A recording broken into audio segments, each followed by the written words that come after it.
Hi అండి, welcome back to chef Virinchi. ఈరోజు మనం ఒక టేస్టీ ఎమ్మి చట్నీ ఒకటి రెడీ చేసుకుందామండి. ఇది వేడివేడి అన్నంలోకి చాలా బాగుంటుందండి. అదే కొబ్బరికాయ మామిడికాయ పచ్చడి తయారీ విధానం అండి. ముందుగా వీటికి కావాల్సిన ఇంగ్రీడియంట్స్ చూద్దాం. 1 కప్పు కొబ్బరికాయ ముక్కలు, అలాగే 1 కప్పు మామిడికాయ ముక్కలు, పచ్చిమిర్చి కారానికి సరిపడగా తీసుకోవాలి, పోపు దినుసులు, ఉప్పు, పసుపు.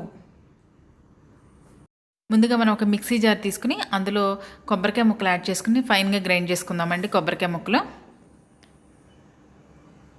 ఈ కొబ్బరికాయ మామిడికాయ పచ్చడి తయారీ విధానం చాలా తొందరగా అయిపోతుందండి, చాలా ఈజీ కూడా.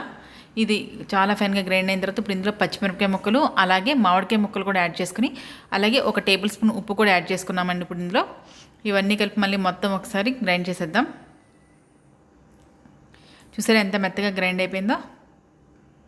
దీన్ని ఇప్పుడు ఒక బౌల్లోకి ట్రాన్స్ఫర్ చేసేసుకుని దీన్ని ఇప్పుడు పోపు వేసుకుందాం. ఇప్పుడు స్టవ్ వెలిగించుకుని పోపు వేసుకుందామండి. మనం స్టవ్ వెలిగించుకుని కడాయి పెట్టుకుని 3 to 4 table spoon oil add చేసుకుందామండి. ఈ పోపు మొత్తం అందులో వేసుకుని నూనె వేగాక ఇది వేగడానికి 1 నిమిషం పడుతుందండి అంతే. ఈ పోపు అంతా అందులో ట్రాన్స్ఫర్ చేసేసుకుందాం. అలాగే ఈ రెసిపీ కనుక మీకు నచ్చినట్లయితే లైక్ చేయండి, షేర్ చేయండి, అలాగే మన ఛానల్ని సబ్స్క్రైబ్ చేసుకోండి. పోపు అంతా ఇందులోకి ట్రాన్స్ఫర్ చేసేసుకుని కొంచెం పసుపు కూడా యాడ్ చేసుకుందామండి. కొంచెం పసుపు కూడా యాడ్ చేసుకుని మనం మొత్తం ఒకసారి పచ్చడి అంతా మిక్స్ చేసుకుందాం.